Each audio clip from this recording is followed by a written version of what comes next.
जय श्री कृष्ण। मैं श्याम, आपका दोस्त, आपका प्रेमी, आपका सखा। कार्तिक मास उत्सव त्योहारों का दिन है। आज है अहोई अष्टमी। अहोई अष्टमी का व्रत माताएं चंद्रो उगने तक निर्जला भी करती है, अपने संतान की सुखद जीवन की कामना के लिए, संतान प्राप्ति के लिए। से जो संतान है वो स्वस्थ रहे, निरोग रहे, संस्कारी रहे, उसके लिए माँ प्रार्थना करती है। तो हमारे यहाँ मातृ शक्ति का जो महत्व है, जिसको हम किसी कारणों से समझ नहीं पा रहे हैं, ये हमारे जीवन का अ, बड़ा पाप कहा जा सकता है। माताएं अपने परिवार, अभी करवा चौथ में अपने पति के लिए, ओएष्ट में अपने पुत्रों के लिए, सभी के लिए अपने जीवन को न्यौछावर कर देती है। मुझे लगता है कि माँ की यही भक्ति है, एक स्त्री नारी की यही भक्ति है कि वो अपने आसपास के लोगों के लिए अपना जीवन न्यौछावर कर दे। हर माता शक्ति को नमन करते हुए, माँ अहोई को नमन करते हुए, हम आज के हमारे साधक सुनी स्वाध्याय के 123वें एपिसोड में आगे बढ़ते हैं। अभी तक हमने पहले से लेकर 8वें अध्याय तक पूरा कर लिया। 9वें अध्याय का भी 21 श्लोक तक हम कर चुके हैं। आज 22, 23 और 24 श्लोक पे आगे बढ़ेंगे।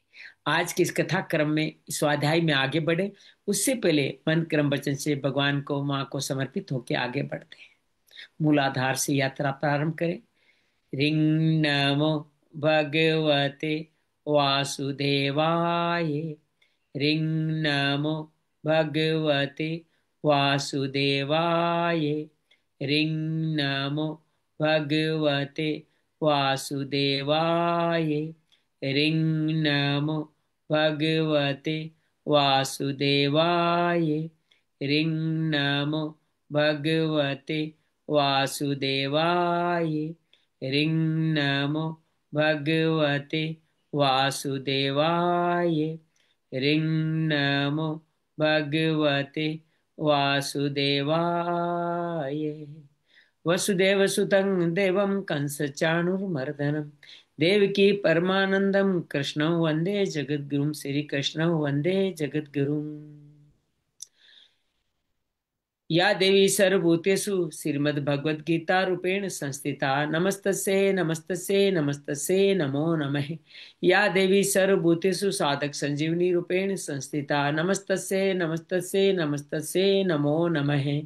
गुरुर्ब्रह्मा गुरुर्विष्णु गुरुर्देवो महेश्वरा, गुरु साक्षात् परम ब्रह्म तस्मै श्री गुरुवे नमः। गजाननं भूतगणादिसेवितं कपितजम्बूफलचारुभक्षणम् उमासुतं शोकविनाशकारकं नमामि विघ्नेश्वराय पादपङ्कजं। नमामि विघ्नेश्वराय पादपङ्कजम्। त्वमेव माता च पिता त्वमेव, त्वमेव बन्धु च सखा त्वमेव, त्वमेव विद्या द्रविणं त्वमेव, त्वमेव सर्वं मम देव देव, त्वमेव सर्वं मम देव देव। शांति शांति शांति। आइए हम आज के कथा क्रम में आगे बढ़े। आदरणीय गुरुदेव जी का स्वागत करते हुए आगे बढ़े उससे पहले पुरानी कथा का संदर्भ याद कर स्मरण कर लेते हैं। प्रथम अध्याय अर्जुन विषाद योग। अर्जुन कौटुंबिक मोह के कारण स्वधर्म से हट जाता है और युद्ध न करने का निर्णय लेता है। यही अर्जुन का विषाद है। अर्जुन सांख्य योग के दूसरे अध्याय में भगवान से शिष्य बन के उचित मार्ग की प्रार्थना करता है। भगवान सांख्य योग और कर्मयोग दो मार्ग बताते हैं। शरीर शरीर के भेद को विवेक से जानना, निष्काम कर्म एकर्ता भाव से बिना फल की आसक्ति के समतम योग उचित कुशलता से करना, निष्काम कर्म योग। स्थित प्रज्ञ में स्थित हो जाना सहज होता है इनके बाद में। और फिर आप सुख दुख हानि लाभ जय पराजय हाथ में ध्यान में रखते हुए बस अपने कर्तव्य क्रम में युद्ध में लग जाते हैं। यही भगवान का संदेश दूसरे अध्याय में हमें मिलता है। तीसरे अध्याय जिसको कर्म योग कहा गया, अर्जुन पूछता है दो विधियां आपने बताई, श्रेष्ठ कौन सी है? भगवान कहते हैं कर्मों का आरंभ करे बिना कोई भी मुक्त नहीं होता। हर व्यक्ति को नियत कर्म कुरु कर्म स्वकर्म करके ही मुक्त हो सकता है। ब्रह्मा ने हम सबको इसीलिए रचा है। हमारी सृष्टि की रचना अन्न जल वर्षा यज्ञ आदि से ही होती है। हम सब लोग यज्ञ आदि में लगे रहे, यज्ञ में प्रतिष्ठित हो। अगर ऐसा करेंगे तो कल्याण होगा, नहीं करेंगे तो एक कल्याण होगा, अर्थात हम अधर्म की तरफ जाएंगे। भगवान कहते हैं ऐसे लोग जो कल्याणकारी कार्य करते उनको कोई कार्य करना नहीं रहता, फिर भी दूसरों को उत्साहित करते हैं, मंद बुद्धि वालों को विचलित नहीं करते हुए आगे बढ़ाते हैं। जनक आदि भी यही कहा करते थे, मैं भी यही करता करता हूँ, मुझे भी कोई प्राप्य अप्राप्य नहीं, फिर भी मैं सावधान होकर लोगों के कल्याण के लिए कार्य करता हूँ। भगवान कहते हैं जो इस तरह से सेवा कार्य करते हैं, उन लोग सिर्फ लोक संग्रह के लिए कार्य करते हैं, उनकी बुद्धि में कोई भेद नहीं होता, अज्ञानियों को भी साथ लेकर के वो उनको मंद बुद्धि वाला विचलित नहीं करते। भगवान अपना मत भी बताते हैं, विवेकशीलता, समर्पण, निराशीय, निर्मम, निसंतापक होकर के आप दोष दृष्टि न रखते हुए मुझ पे श्रद्धा रखते हुए आगे बढ़ते हैं। भगवान ये कहते हैं जो मेरे मत को मानते हैं वो आगे बढ़ जाते, जो नहीं मत को मानते उनका पतन हो जाता है। अपने धर्म में मरना भी कल्याणकारी है और भोगों के साथ जीना भी भयावह है। अर्जुन कहता है सभी ऐसा क्यों नहीं करते, भगवान के कामना के कारण। कामना जो क्रोध और रजोगुण से आती है ज्ञान को ढक लेती है, क्योंकि शरीर से इंद्रिया सशक्त, इंद्रिय से मन, मन में बुद्धि, बुद्धि कामनाओं में आ जाती है, तो ये महापिपी, महापापी, महावेरी के चंगुल में आकर के अपने जीवन को संक्षिप्त कर लेती है।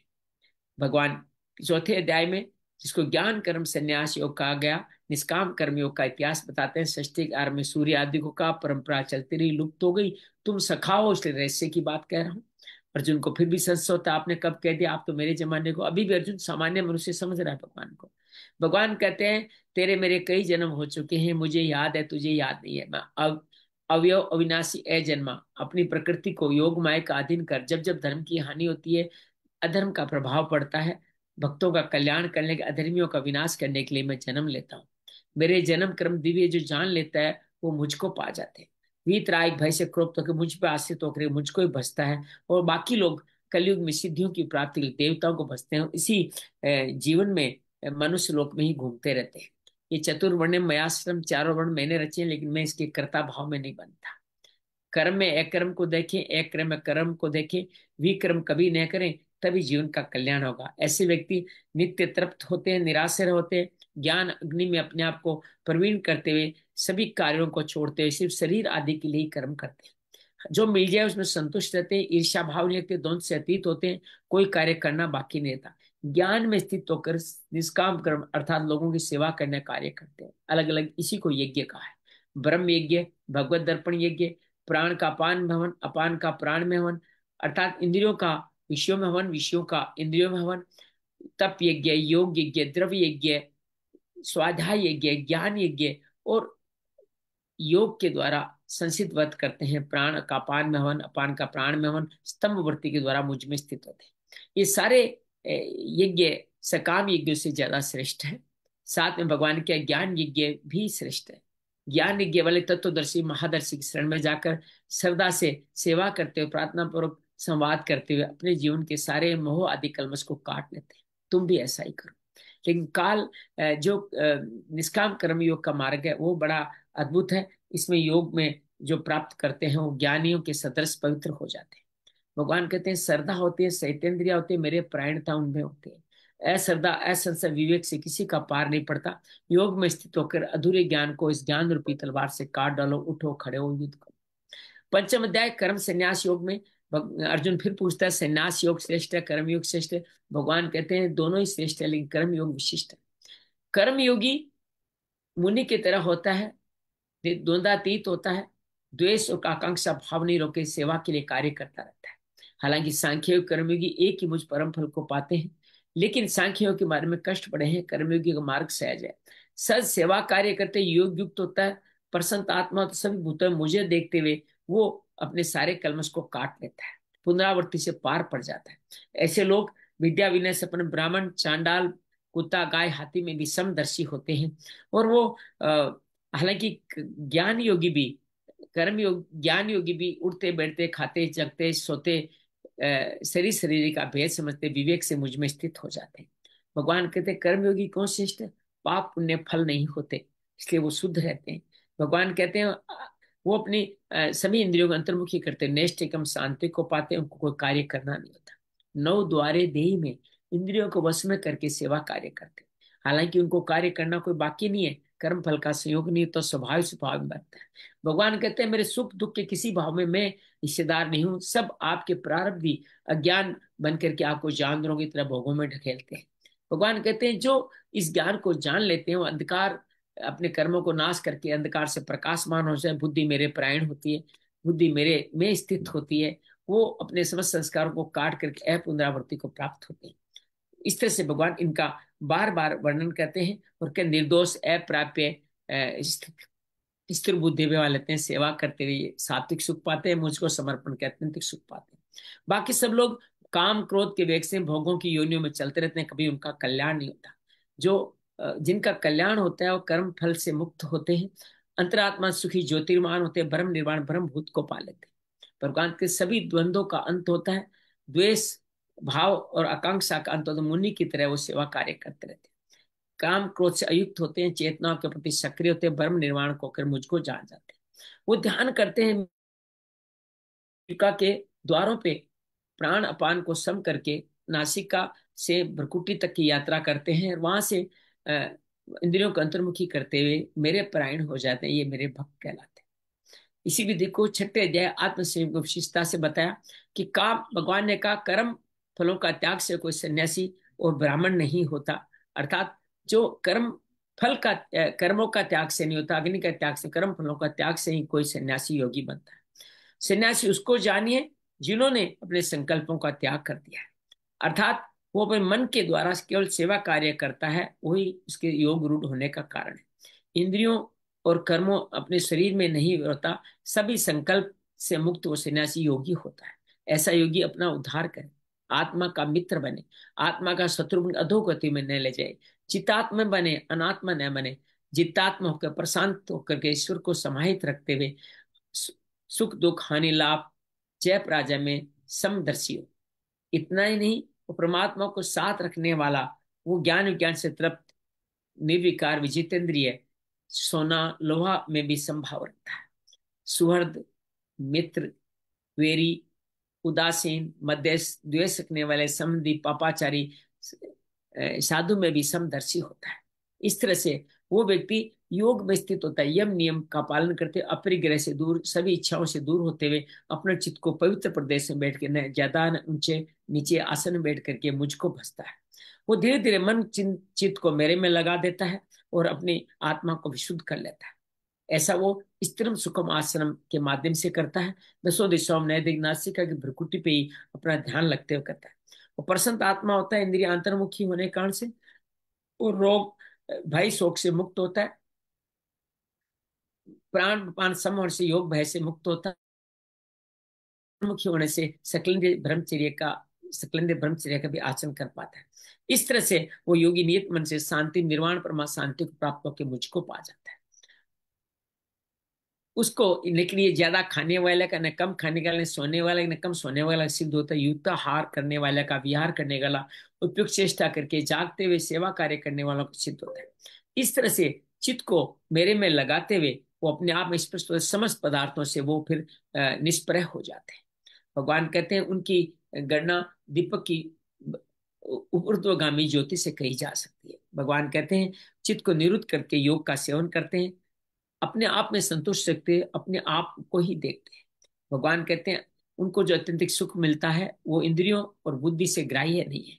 अधिकतम लाभ मिल जाए, अधिकतम हानि बन जाए, विचलित नहीं होते। दुखों का संयोग का वियोग हो जाता है, एलिमेंट चेक सा बिना उगताए भाव से वो निश्चय भगवान का भजन करते हैं।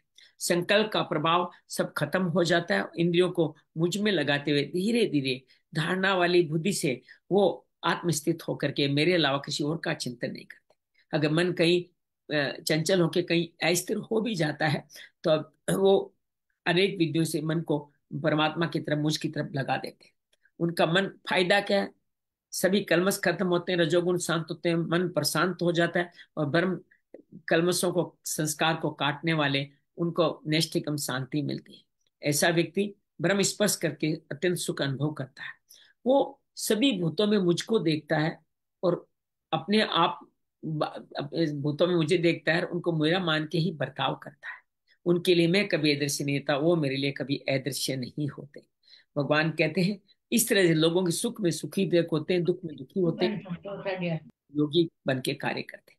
अर्जुन पूछता है मेरा मन बड़ा चंचल है, मैं इस रिश्ते में अपने आप को नहीं था, वायु की तरह मन को काबू करना मुश्किल समझता हूं। भगवान कहते तुम सही कह रहे हो, मन चंचल है, निग्रह करना मुश्किल है, लेकिन अभ्यास वैराग्य के द्वारा इसको नियंत्रित किया जा सकता है। भगवान कहते हैं मेरा मत है कि लंबे समय निरंतर श्रद्धापूर्वक अभ्यास करोगे तो मन तुम्हारा नियंत्रण में हो जाएगा। अर्जुन पूछता है, मन नियंत्रण में होकर के अंत समय विचलित हो गया तो क्या होगा? यात्रा पूरी होने से पहले शरीर चला गया तो क्या होगा? कहीं मैं बादल के छीन बिन तो नहीं हो जाऊंगा? उचित मार्ग बताए। भगवान कहते हैं कि मेरे इस मार्ग में चलने वाला दुर्गति विनाश नहीं होता। और साथ ही वो कहते हैं, अगर अंतिम से विचलित हो गए तो स्वर्ग आदि का विघ्न होकर श्रीमानव घर में जन्म लेता है। जो अंतिम समय तक योग करते रहे वो योगियों कुल में जन्म लेके मुक्ति पा जाते हैं। योगियों कुल में जन्म लेने वाले को पुरानी साधना संपत्ति अनायास मिल जाती है और वो मुक्ति की तरफ जाते हैं। श्रीमानव घर में जन्ने वाले कुछ तल समय तक भोगों के वश में रहते हैं, फिर मैं मेरी तरफ खींच करके मुझको पा जाते हैं। भगवान इस तरह से कहते हैं, अनेक जन्मों के बाद में हर एक व्यक्ति मुझको पाता है और अनेक जन से तीक्ष्ण वर्ष करते मेरे में आ जाता है। भगवान कहते हैं, ऐसा योगी सकाम तपस्वी सकाम ज्ञानी और सकाम कर्मी से श्रेष्ठ है। तुम योगी बन जाओ और मेरा भजन करोगे, तुम श्रेष्ठ योगी, सर्वश्रेष्ठ योगी कहलाओ। 7वां अध्याय में ज्ञान विज्ञान प्रारंभ करते हैं जो 10वें ग्यारह तक चलने वाला है। भगवान 7वें अध्याय में अपने समग्र स्वरूप की वर्णन करते हैं कि मेरे में आसक्त, मेरे शरणागत, मेरे पे में मन रखने वाला, वो जो अध्ययन करता है वो मेरे समग्र रूप को जिस तरह जानेगा, वो विधि ही ज्ञान विज्ञान योग है। भगवान इस ज्ञान विज्ञान के विज्ञान को कहते हैं, मैं तेरे लिए एक ज्ञान, सब कुछ ईश्वर है, ईश्वर के सिवा कुछ नहीं हो, विज्ञान में विधि प्रकार का, उसके बाद तुम्हें कुछ जानना बाकी नहीं रहेगा। क्या लाखों मनुष्य में बहुत सारे कम लोग ही सिद्ध बनते हैं और सिद्धों में से कोई एक लोग ही मुझे जान पाते हैं। क्यों नहीं पाते? मेरी अपरा प्रकृति के कारण। पृथ्वी जल अग्नि वायु आकाश मन बुद्धि अहंकार, ये अपरा प्रकृति और परा के रूप में मैं जीव शक्ति में मैं विद्यमान रहता हूँ। ये दोनों मिलकर के ही इस प्रकृति को धारण करते हैं, जिसके माध्यम से ये प्रकृति धारण की जाती है। भगवान कहते हैं, मैंने ही पूरे जगत को धारण कर रखा है और उस जगत को धारण करने के कारण मैं ही प्रभव करता, अर्थात उत्पन्न करता, और मैं ही उसका प्रलय करता के रूप में मैं ही कार्य करता हूँ। भगवान कहते हैं कि मैं एक सूत के धागे की तरह हूँ और मणियां बन के आप सब मेरे में पिरोए हुए हैं, अर्थात मेरे में ही ओत प्रोत, तुम आप मुझ में ही ओत प्रोत हो। भगवान इसके आगे बात कहते हैं, जल का रस में हूँ, शशि चंद्रमा, चंद्रमा और सूर्य की आभा में हूँ, आकाश का शब्द में हूँ, वेदों का ओंकार में हूँ, मनुष्य में पुरुषार्थ में हूँ, पृथ्वी की पुण्य गंध में हूँ, सूर्य तेज अग्नि का तेज में हूँ। और भगवान कहते हैं कि सब संपूर्ण प्राण शक्ति में हूँ, तपस्वियों का तप में हूँ। भगवान ये कहते हैं, संपूर्ण प्राणियों का अनादि बीज मुझको जान, बुद्धिमानों की बुद्धि में हूँ, तेजस्वियों का तेज में हूँ।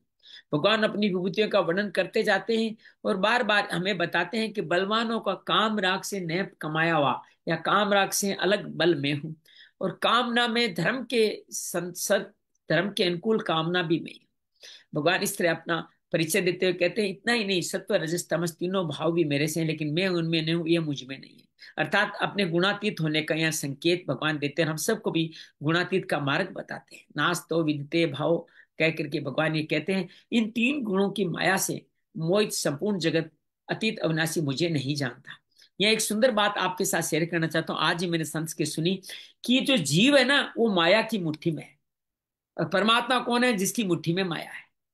बड़ा सहज भाव है, समझिएगा। ये जीव परमात्मा की मुट्ठी में, और परमात्मा कौन है? जिसकी मुट्ठी में माया है। तो यही इस श्लोक का भाव है, जिसको आप समझने का प्रयास करें तो बहुत आनंद आने वाला है। ये कहते हैं, ये मेरी तीनों की माया बड़ी दूर थे, मेरी है, मेरी मुट्ठी में, लेकिन तुम्हारे लिए बड़ी दूर थे, इसे पार पाना कठिन है। कौन पार पाएगा? जो मेरे शरण होगा वो पार पा जाएगा। ये गान, इन्हीं के कारण हम बार बार जन्म मरण के सिलसिले में आते रहते हैं। माया के द्वारा ज्ञान हर जाता है तो हम क्या करते हैं? आसुरी बुद्धि का आश्रय लेते हैं। नराधम मनुष्य महान नीच पाप कर्म करते हैं और बार बार जन्म मरण के सिलसिले में मूर्खता को प्राप्त होते रहते हैं। क्या सभी ऐसा ही करते हैं? भगवान कहते नहीं, 4 भक्त ऐसे हैं जो मेरे को भजते हैं। एक अर्थ की आशा में ध्रुववादी, एक प्रतिकूल परिस्थिति से निकलने की आशा में उत्तरा, एक जिज्ञासु की तरह उद्धव, और प्रेमियों की तरह गोपियां मेरे को भजते हैं। लेकिन इन चारों में मेरे जो भक्त हैं, अर्थात गोपियां आदि है, वो श्रेष्ठ है। वो मुझ में है, मैं उनमें हूं। वो मुझसे अलग नहीं है, मैं उनसे अलग नहीं हूं। हालांकि चारों भक्ति मुझे बड़े प्रिय है, चारों ही उदार है, जो मुझे याद तो करते हैं, लेकिन फिर कहते हैं ज्ञानी मेरा स्वरूप है, उसके मेरे श्रेष्ठ कोई गति नहीं। भगवान हम सबको ज्ञानी नहीं, सॉरी, ज्ञानी का नाम यहाँ प्रेमी है, प्रेमी बनने की बात कहते हैं। भगवान कहते हैं, बहुत जन्मों के इस अंतिम जन्म में, मनुष्य जन्म सर्व वासुदेव सर्वमिति, ऐसा जानकर जो मेरे शरण होता है वो महात्मा है, वो दुर्लभ है। अपने आप को सुलभ बताया, उनको दुर्लभ बताया, और महात्मा भी बता दिया। भगवान इस तरह से उन सब की बार बार तारीफ करते कहते हैं, जो सब जगह मुझको ही देखते हैं, उसमें मैं ही उनको मैं ही दिखता हूँ, और मैं ही उनके जीवन का।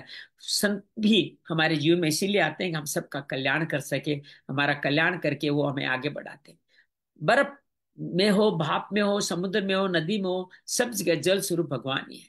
मिट्टी के कोई बर्तन बनाए, सोने के कोई गहने बनाए, सोना मिट्टी वही है।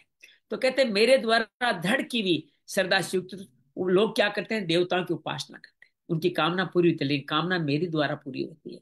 वो आपकी श्रद्धा के अनुसार मैं कामना पूरी करता हूँ, लेकिन ये फल नाशवान है। वो देवताओं के लोग को ही प्राप्त हो सकते हैं, बाद में पुनरावृत्ति को आते हैं, लेकिन मेरे भक्त मेरी गति को, मेरे धाम को प्राप्त होते हैं। भगवान कहते हैं बुद्धि मनुष्य मेरे परम अविनाशी सर्वश्रेष्ठ भाव को नहीं जानते हुए मुझ को सामान्य शरीर की धारण करने वाला ही मानते हैं। अर्जुन भी यही मानता था। बाद में कहते हैं कि जो मूढ़ मनुष्य समुदाय मुझे अविनाशी नहीं मानता, वो योग माया से अच्छी तरह ढका हुआ मैं प्रकट नहीं होता। उनकी योग माया के कारण ढक जाते हैं। पर भगवान कहते हैं वर्तमान के, भविष्य के, भूत के सभी लोगों को मैं जानता हूँ, लेकिन मेरे को केवल मेरा भक्त ही जानता है। भगवान भक्त के मोह में आकर के क्या क्या कुछ के नहीं कह जाते कि ये भरतवंश अर्जुन, इच्छा द्वेष से उत्पन्न वाले द्वंद्व मोह से संपूर्ण प्राणी अनादिकाल से जन्म मरण को प्राप्त हो रहे हैं। भगवान इसी विधा को आगे बताते हैं कि जिन पुण्य कर्मा मनुष्यों के पाप और पुण्य दोनों शून्य हो गए हैं, वो द्वंद्व मोह से धनवर्ती होकर मेरा भजन करते हैं। भजन करके वो पाते क्या है आपके भजन करके, ये भगवान आगे चल करके फिर बता रहे हैं कि वृद्धावस्था मृत्यु से मुक्ति पाने के लिए मेरा आश्रय लेकर के जो भजन करते हैं, प्रयास करते हैं, यत्न करते हैं, ये संपूर्ण भ्रम, संपूर्ण कर्म, संपूर्ण अध्यात्म को जान देते हैं, संपूर्ण आदि देव, आदि भौतिक, आदि यज्ञ को जान करके अंत काले मुझे स्मरण करते मेरे धाम को चले जाते। इस तरह भगवान ने सप्तम अध्याय ज्ञान विज्ञान योग को हमारे सामने रखा। 8वें अध्याय में अर्जुन सवाल पूछता है जिसका नाम है अक्षर ब्रह्म योग। ये ब्रह्म क्या है, कर्म क्या है, अध्यात्म क्या है, अधिभूत क्या है, अधिदेव क्या है, अधियज्ञ क्या है, अंतिम समय में आप किस तरह से जानने माते हैं। भगवान कहते हैं जो अक्षर ब्रह्म, जिसने एक से अनेक होने की बात की, विराट पुरुष ही अक्षर ब्रह्म है। उन्होंने सबसे पहला कर्म करा, अपना त्याग करके अनेक रूपों में वर्जित किया, वो आदि कर्म था।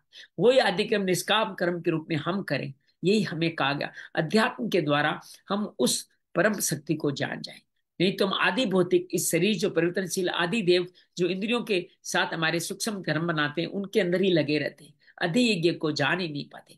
जानने के लिए क्या करें, अंत समय मेरा भजन करें और आप मुझको पा जाएं। तो इस तरह भगवान अपने 7 सवालों का जवाब 7 तरीके से देते हैं, और के अंत काल में जो मुझे जानता है मुझे पाता है। और न्याय की बात, जो जिसको स्मरण करेगा उसको पाएगा। अर्थात आपने अलग व्यक्ति, अलग योनि का, अलग व्यक्ति का आपने स्मरण कर लिया, तो आप उसको पा जाएंगे। मेरे को पाने के अनुस्मरण करें, एक स्मरण के बाद में मेरा बार बार स्मरण करें, मन बुद्धि को मुझ में अर्पित करें, युद्ध अर्थात जीवन जिए, निसंदेह आप मुझे प्राप्त हो जाएंगे। भगवान अपनी प्राप्ति का मार्ग इन 7 में बताते हैं। 8वें अध्याय से भगवान सगुण निराकार मुक्ति का वर्णन करते हैं। अभ्यास योग शुभ अनन्य, अनन्य शब्द बार बार आएगा, अन्य का चिंतन न करने वाले। यहाँ देवता भी आएंगे, आज नहीं कल आ जाएंगे, सर आज भी थोड़ा आएंगे। परम दिव्य पुरुष का चिंतन करने वाला शरीर छोड़कर उसी को प्राप्त हो जाता है।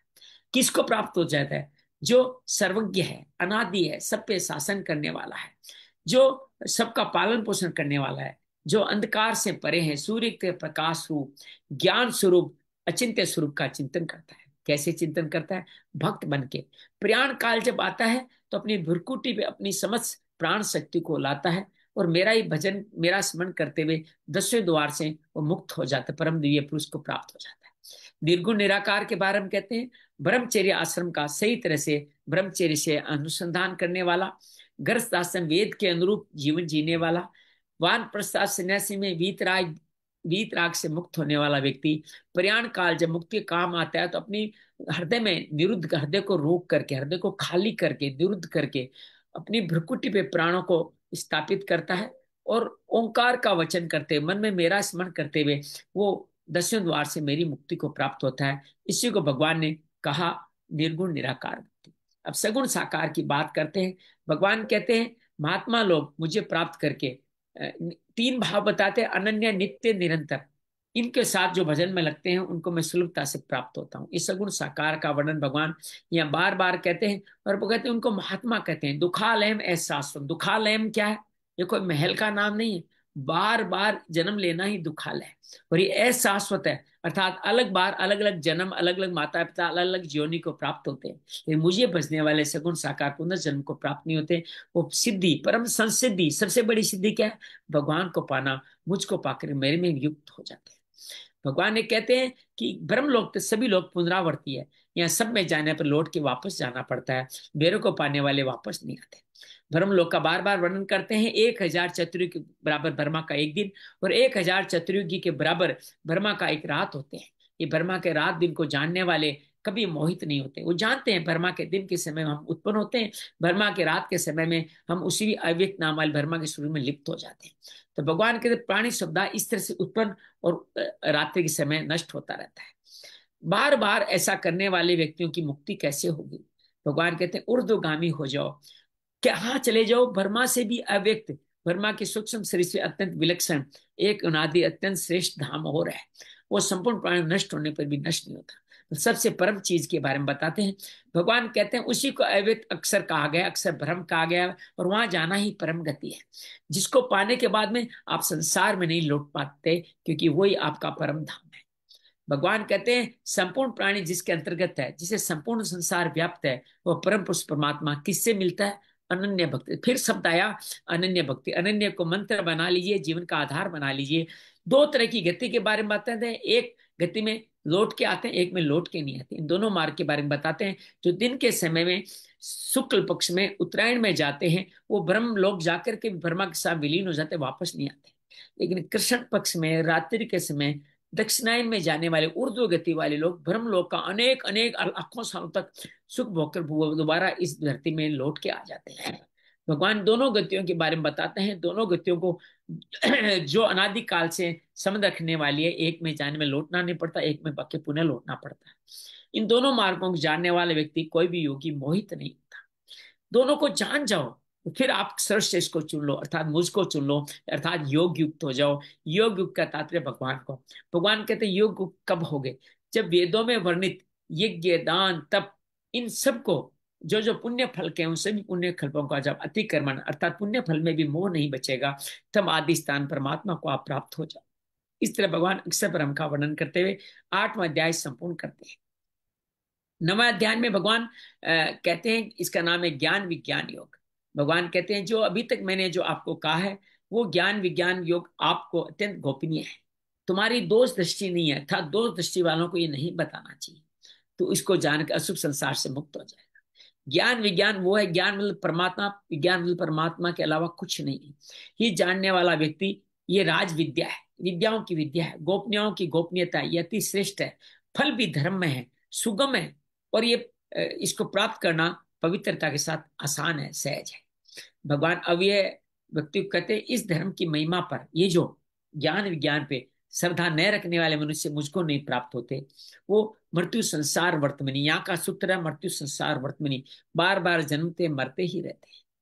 भगवान इसी बात को आगे बढ़ाते हुए अगले श्लोक में ही कहते हैं कि सब संसार मेरे इस निराकार स्वरूप से व्याप्त है, संपूर्ण प्राणी मुझ में स्थित है, लेकिन मैं उनमें नहीं, वो मुझ में नहीं है। मेरे ईश्वर संबंधी योग को देख, संपूर्ण प्राणी उत्पन्न करने वाला, प्राणियों को धारण पोषण करना, मतस्थानी मेरे में स्थित है, सबका उत्पन्न करने वाला, धारण पोषण करने वाला, मैं, मेरा स्वरूप उन प्राणियों में स्थित नहीं है। ये भगवान कुछ झूठ नहीं कह रहे।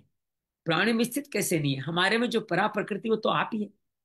भगवान कहते हैं मैं तुम्हारे ऑलरेडी स्थित हूं, अब नया स्थित नहीं होने वाला। पिताजी कहते हैं तेरे को मैं दे दिया जो देना था, अब मैं और कुछ नहीं देने वाला। भगवान यहाँ यही कहते हैं मैं तुम्हारे में ऑलरेडी स्थित हूँ, अब और कितनी बार स्थित हूँ। कि भगवान जानते हैं, भगवान को हम नहीं जानते हैं, भोगों में लगे रहते हैं, तो भगवान ऐसे बेटों से अपना संबंध नहीं रखना चाहते। तो कहते हैं मैं तेरे में स्थिति नहीं, तू मेरा बेटा ही नहीं। जबकि भगवान हम पे है, हमारे बेटा नहीं है, कैसे हम उन कैसे कह सकते हैं तू मेरा बेटा नहीं?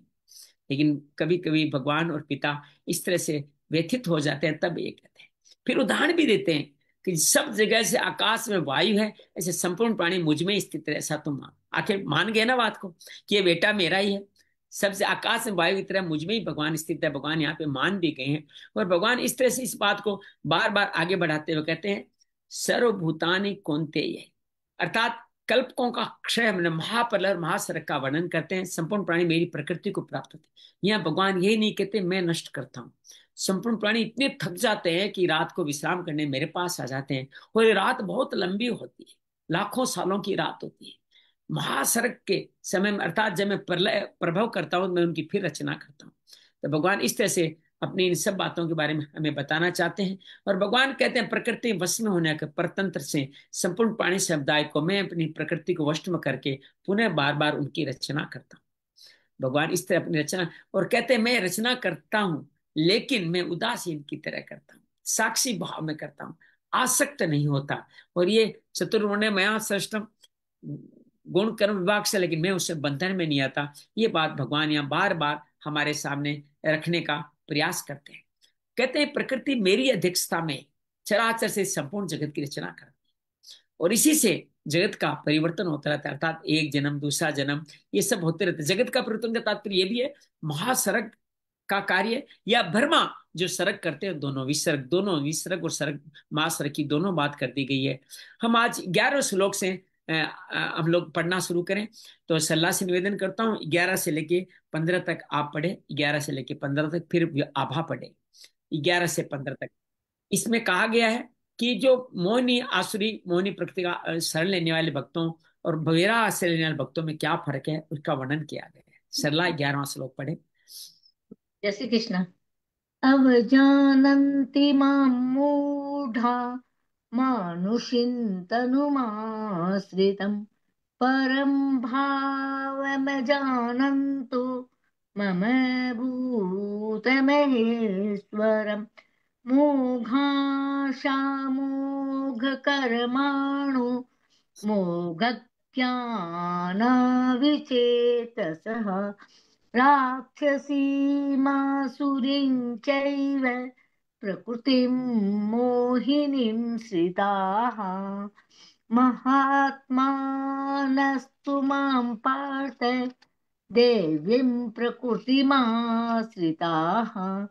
भजन्ते नन्यमनसो ज्ञात्वा भूतादिमव्ययम् सततं कीर्तयन्तो मां यतन्तश्च दृढव्रताः नमस्यन्तश्च मां भक्त्या नित्ययुक्ता उपासते ज्ञानयज्ञेन जाप्यन्ये यजन्तो मामुपासते एकत्वेन पृथक्त्वेन बहुधा विश्वतो मुखम। भगवान ने भक्तों और जो मोह ज्ञान वाले उन दोनों का एक साथ वर्णन करते हैं इन 5 श्लोकों में। मूर्ख लोग, मूर्ख कौन से? जो बार बार जन्म मरण में भोगों में फंसते हैं, संपूर्ण प्राणियों के महान मेरे सच स्वरूप को नहीं जानते हुए मुझे मनुष्य शरीर के आश्रय में मेरी अवज्ञा करते हैं। भगवान की अवज्ञा किन की? दुर्योधन ने करी, शिशुपाल ने करी, अनेक लोगों ने, कंस आदि ने अवज्ञा करी। ऐसे लोग क्या होते हैं? वो आसुरी संपत्ति वाले, या राक्षसी वाले, या मोहिनी वाले। ये अपने ज्ञान का व्यर्थ प्रयोग करते हैं, अपने कर्म का व्यथा प्रयोग करते हैं, और अपनी चेतना विवेक का भी प्रयोग करते हैं, गलत प्रयोग करते हैं, गलत आशा रखते हैं। आशा एक राम जी से दूजी आशा छोड़ दे, ये सब भोगों से आशा रखते हैं। लेकिन मेरे जो भक्त होते हैं वो मेरे ही अनन्य मन वाले महात्मा लोग संपूर्ण प्राणियों का मुद्दे ही आदि अवयव अविनाशी मानकर मेरा भजन करते हैं। दो तरह के लोगों का विश्लेषण पहले भी याद कीजिए, सुकृत दुष्कृत का वर्णन आया था, यहाँ पे ये दोबारा वर्णन आ गया। भगवान उसके बाद अपने भक्त का पूरा वर्णन करते हैं, मेरा भक्त किस तरह से मेरा कार्य करता है। 7 भाव है भक्तों में: नित्य युक्ता, नित्य निरंतर; दूसरा दृढ़वर्ती; तीसरा लगन पूर्वक यत्न पूर्वक लगे हुए; चौथा प्रेम पूर्वक लगे हुए; पांचवा कीर्तन के साथ; छठा नमस्कार करते हुए; और सातवां मेरी उपासना करते हैं। ये सब लगने के बाद भी किसी और की उपासना कर सकते हो, तो भगवान कहते हैं मेरी उपासना। एक बार फिर याद कर लीजिए: नित्य निरंतर, दृढ़वर्ती, यत्न लगन पूर्वक, प्रेम पूर्वक, कीर्तन करते हुए, नमस्कार करते, मेरी उपासना करते। 7 तरह के भक्तों का, वहां 4 भक्त है, ये 7 तरह की विधि का यह वर्णन हुआ है किस तरह भक्त करता है।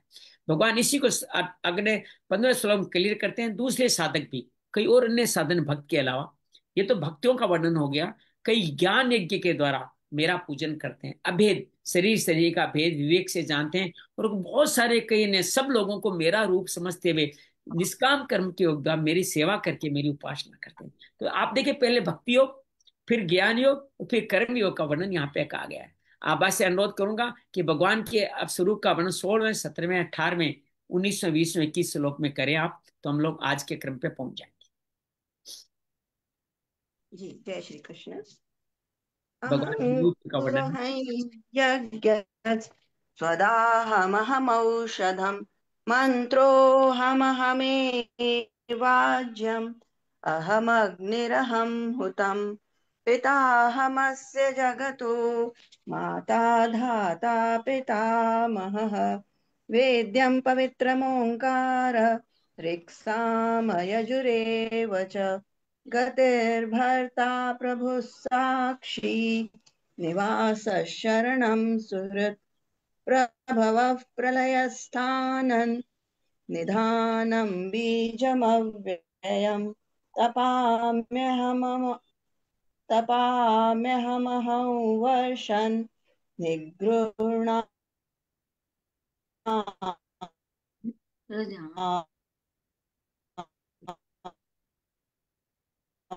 नित्युता सुजामि च सृजामि अमृत सृजामि। अमृतं तीसरी पढ़ना क्या?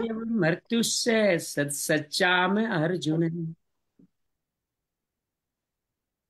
20वां भी पढ़ना है। 20वां श्लोक पढ़े। त्रैवेद्य त्रैवेद्यमां सोमपाः पूतपापा यज्ञैरिष्ट्वा स्वर्गतिं प्रार्थयन्ते ते पुण्यमासाद्य सुरेन्द्रलोकम् अश्नन्ति दिव्यान् दिवि देव भोगा। जय श्री और कृष्ण। पढ़ ले।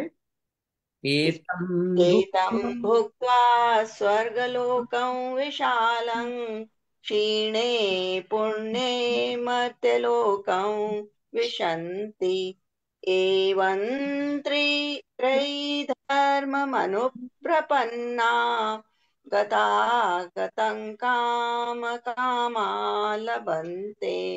पहले भगवान भक्तों का परिचय देते हैं, फिर ज्ञान योगियों का, फिर निष्काम कर्म योगा। अब अपना परिचय देते हैं। मैं क्रतु हूं, मैं ही करता हूं। मैं यज्ञ हूं, यज्ञ की द्वारा की जाने वाली सौदा पितरों को देने वाले समर्पित करने वाली सामग्री मैं हूं। औषधि हवन सामग्री मैं हूं। मैं ही मंत्र हूं, मैं ही घी हूं, मैं ही अग्नि क्रिया हूं।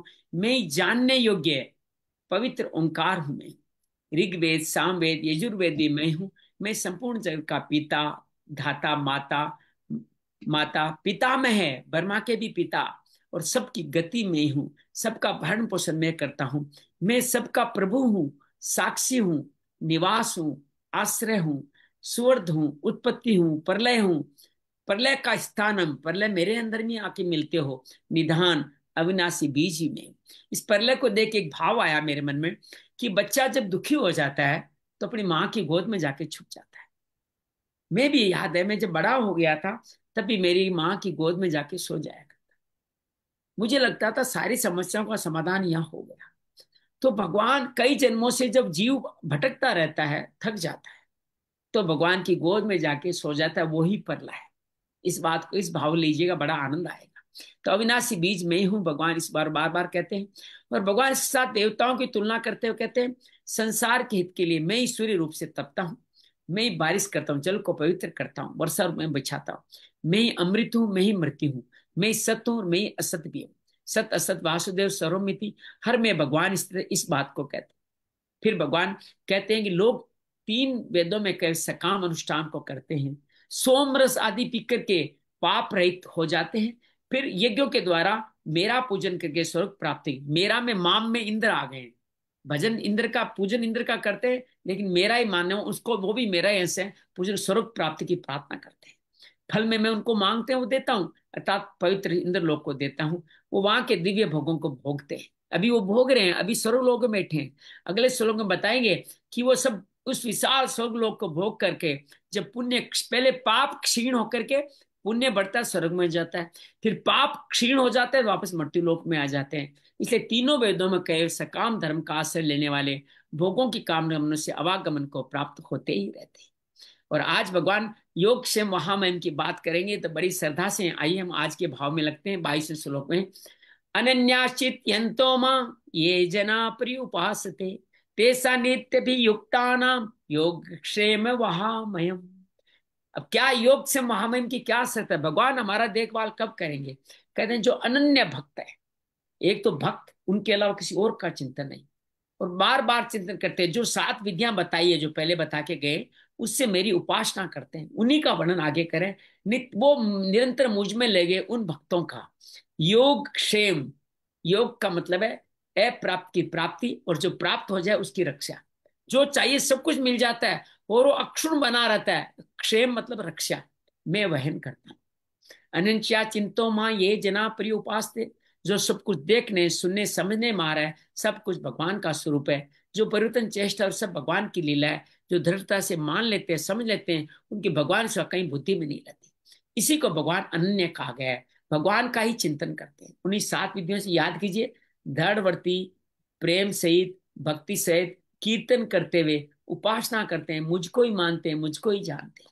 अनन्य कहने का दूसरा भाव एक और है, साधन साधा केवल भगवान ही है, इसलिए भगवान की तो शरण होना, उन्हीं का चिंतन, उन्हीं की उपासना, उन्हीं को प्राप्त करना। ऐसा दृढ़ भाव जिनका है, भगवान के लिए अन्य भाव सब नाशवान है। भगवान से अन्य को इच्छा नहीं है, जीवन निर्वाह की भी इच्छा नहीं है, इसलिए अनन्य है। वे खाना पीना, चलना फिरना, बात व्यवहार, जो कुछ भी काम करते हैं वो सब भगवान की उपासना है। एक जगह गुरुदेव जी आया था कि योगी योगी की तरह ही उड़ता है, बैठता है, चलता है, बातें करता है। यहाँ भक्त के बारे में बात आई है कि उड़ते बैठते खाते चलते वो सब जगह भगवान का ही काम करते हैं, भगवान की उपासना करते हैं, भगवान की प्रसन्नता के लिए कार्य करते हैं। नित्य शाम नित्य भी युक्ता ना, जो अनन्य होकर भगवान का चिंतन करते हैं, उनके लिए आया है नित्य भी, नित्य अभियुक्त, वो मेरे में अभियुक्त रहते हैं। इनको दो शब्द इसके समझो, जो वे संसार से विमुख हो गए, ये की अनन्यता है। भगवान के सम्मुख हो गए, उनका चिंतन है, और सक्रिय क्रिय सभी अवस्था में भगवत सेवा परायण हो गए, ये उनकी उपासना है। ये तीनों जिन बातों नित्य अभियुक्त, 3 बातें कौन सी? भगवान के अलावा कोई नहीं, भगवान के सम्मुख हो गया ये चिंतन करना, और सभी अवस्था में भगवत सेवा परायण हो जाना ही उपासना। उपासना का बड़ी सुंदर व्याख्या दी गई है, सभी परिस्थितियों में भगवान के परायण हो जाना। दुख में हो, सुख में हो, मित्र हो, वेरी हो, लोहा हो, सोना हो, कुछ भी हानि लाभ सुख दुख जय पराजय, सब में भगवान के परायण हो जाना ही उपासना। यही ये तीनों मिलके नित्याभियुक्त कहा जाता है। योग से महामहिम की बात आ गई है। अप्राप्त वस्तु को प्राप्त करा देना योग है, और प्राप्त सामग्री रक्षा करना क्षेम है।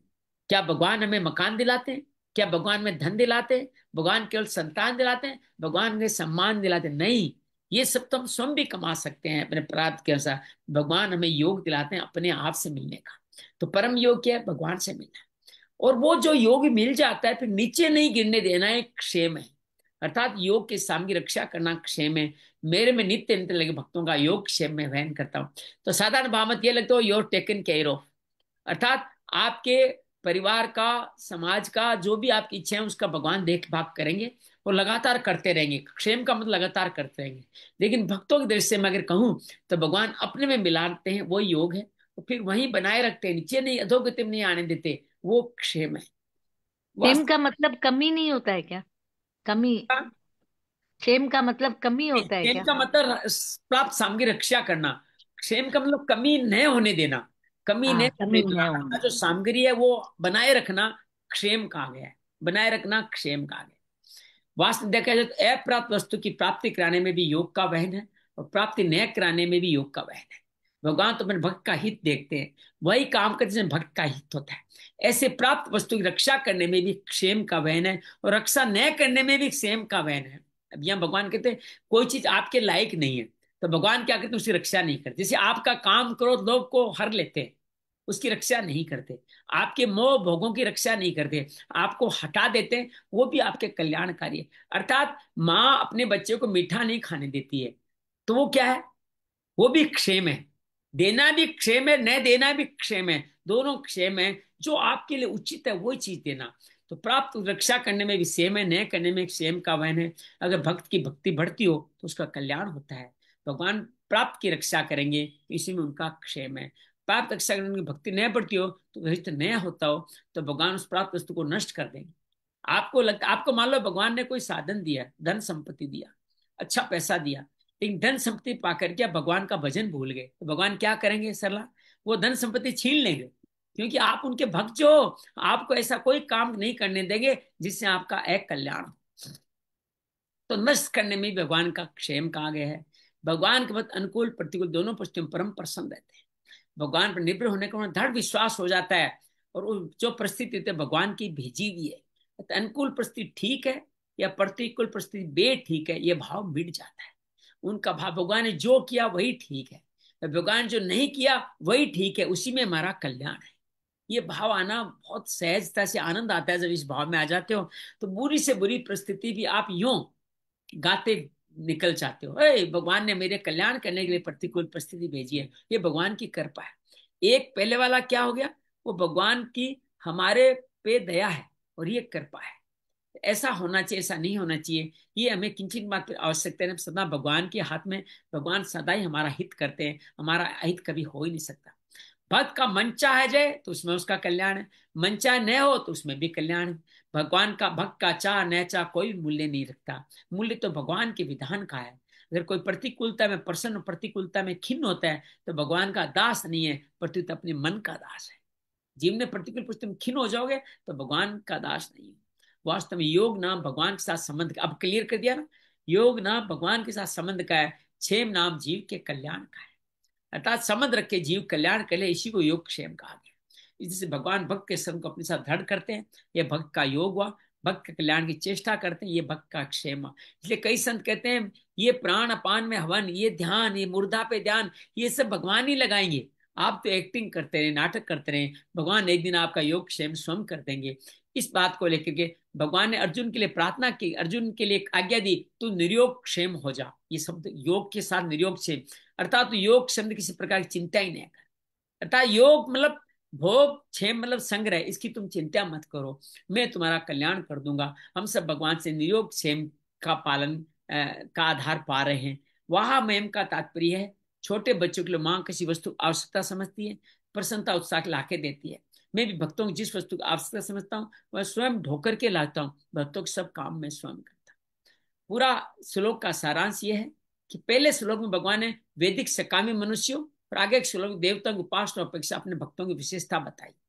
भगवान के अन्य भक्त न तो इंद्र को मानते हैं न अन्य देवताओं को मानते हैं। इंद्र आदि की उपासना करने वालों को सीमित फल मिलता है, भगवान की उपासना कर असीम फल मिलता है। देवताओं का उपासक मजदूर की तरह है और भगवान का उपासक घर के सदस्य की तरह। आप सोच लीजिए, आपको मजदूर बनना है, भगवान के घर में रहना है। देवताओं से कामनाओं की पूर्ति करोगे तो मजदूर कहलाओगे, जो मांगा मिल गया, तनख्वाह मिल गई, बस बात खत्म, इसकी ज्यादा कुछ नहीं। और घर के सदस्य तो भगवान सहलाते हैं, सेवा करते हैं, प्रेम करते हैं। तो इस तरह से घर का सदस्य काम सब कुछ उसी का होता है। घर के सदस्य मालिक ही होता है। मालिक बनना है तो भगवान के बन जाओ। अनन्य भक्त वे हैं जिन दृष्टि में एक भगवान की सिवा अन्य की सत्ता नहीं। मानस के अरण्य कांड में बड़ा सुंदर का है, उत्तम के बस अस बस जग मन, उत्तम के अस बस मन माही, सपने आन पुरुष जग नाही। योग से वहां भगवान साधक को उसकी आवश्यक साधन सामग्री प्राप्त कराते हैं, प्राप्त साधन सामग्री रक्षा करते हैं। ये भगवान का योग क्षेम बयान करता है। यद्यपि भगवान सभी साधकों का योग क्षेम बयान करते हैं, तब अनन्य भक्तों का विशेष रूप से बयान करते हैं। कैसे? भगवान तो सबके मालिक है, क्या बाकियों का नहीं करते? उनको भी देते हैं, लेकिन जैसे प्यारे बच्चे का, जो बच्चा प्यारा होता है, लालन पालन माँ स्वयं करती है, नौकरों से नहीं करवाती। ऐसे भक्त को भगवान की सेवा में आनंद आता है। भक्त को भगवान की सेवा में आनंद होता है, ऐसे ही भगवान को भी भक्त की सेवा में। जब आप भगवान की सेवा में आनंद लेने लग जाएंगे तो भगवान भी आपकी सेवा करके आनंदित होंगे। ये था हम प्रपद्यन्ते तां सत्यो भजा में, ये बड़ी योग से महात्म की बड़ी सुंदर महिमा है। ये गीता के 7-8 मंत्रों में से एक विशेष मंत्र है, योग क्षेम वहां में।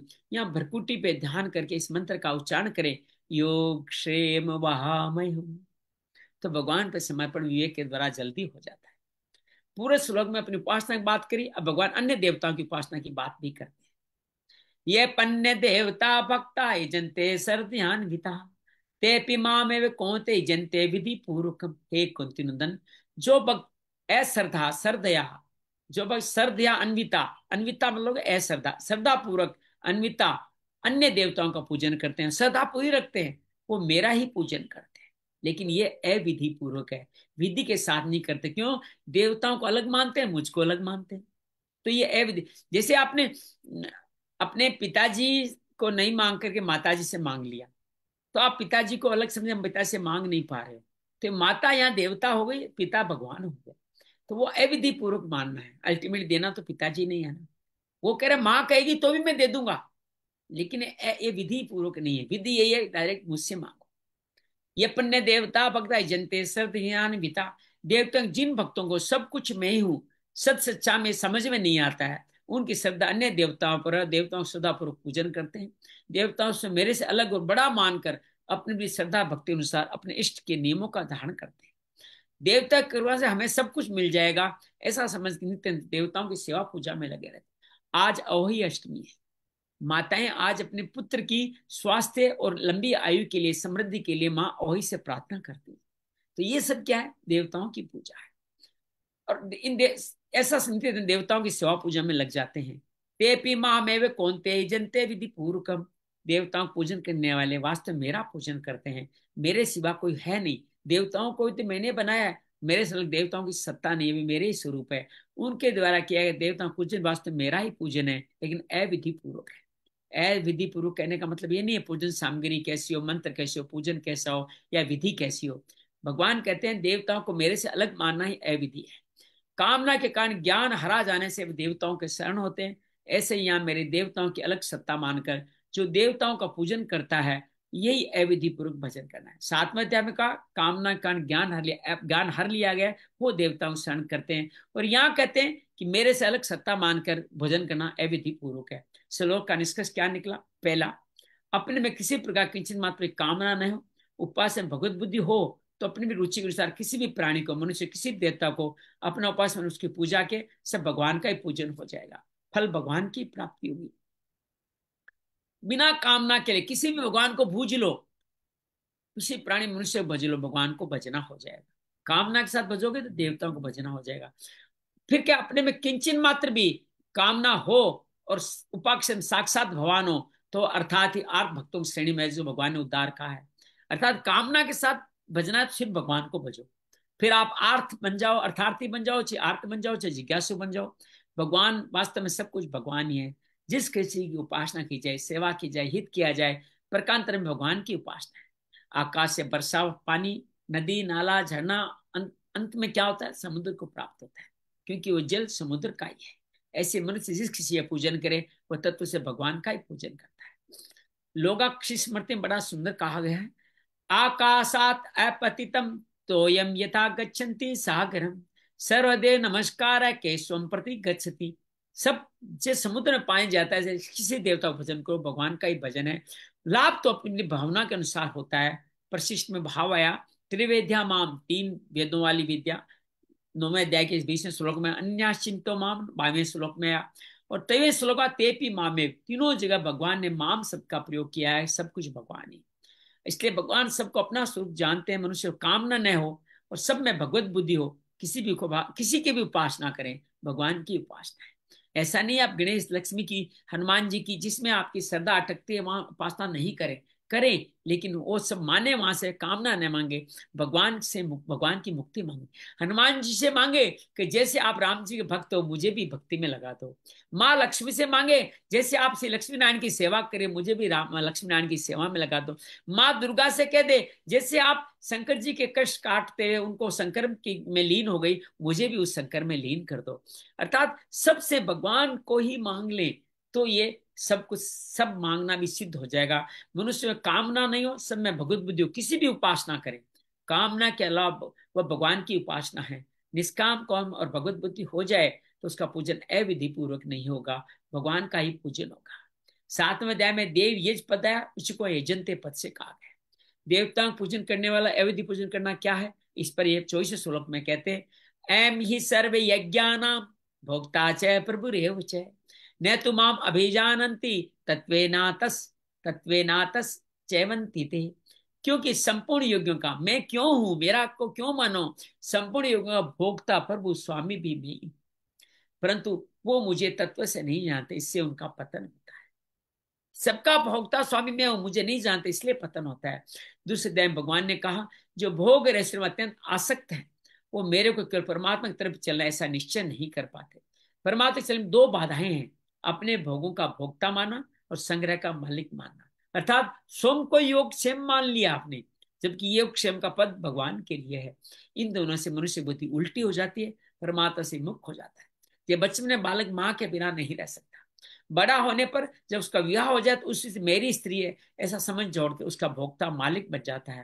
फिर उसको माँ उतनी अच्छी नहीं लगती, सुहाती नहीं। ऐसे में जब जीव भोग और ऐश्वर्य में लग जाता है, अपने भोगों का भोक्ता संग्रह का मालिक में दास बन जाता है, भगवान से सर्वथा विमुख हो जाता है। फिर उसको याद नहीं रहती कि माँ ने मुझे पैदा किया है, मेरा मालिक माँ है। इससे उसका पतन हो जाता है। तो हम ग्रस्तों को संकेत दिया गया है कि आप अपना ग्रस्त जीवन जिए, लेकिन आपका जन्म जिस माता पिता से है उसको मत भूलिए। अगर वो भूल गए तो आपका पतन हो जाएगा। आप अपनी बीवी में, अपनी संतान में, अपने पति में ही अपना सब कुछ देखते रहेंगे तो बात नहीं बनेगी। जीव को ये चेतना हो जाती है वास्तव मात्र भोगों के भोक्ता और मात्र ऐश्वर्य मालिक भगवान ही है, तो फिर भगवान में लग जाते हैं तो सरस रास्ते पर आ जाते, पता चल जाएगा माँ पिताजी ने सब कुछ किया है। और भगवान कई बार पुत्रों संतान को पटकनी देके भी ये करवाते हैं। उसको जब ऐसा नहीं मानते हैं तो उनके जीवन में जो भोगों की जो आपूर्ति है वो रोक देते हैं। ऐसे ऐसे जैसे पानी को ऐसे बंद कर दो, पानी पाइप से आना बंद हो जाता है, भगवान ऐसे चिमटी टाइट कर लेते हैं। और टाइट करने के बाद कुछ नहीं आता है तो फिर माता पिता के पास जाते हैं, आप मेरा भला कीजिए, आप ही मेरे कल्याणकारी हो।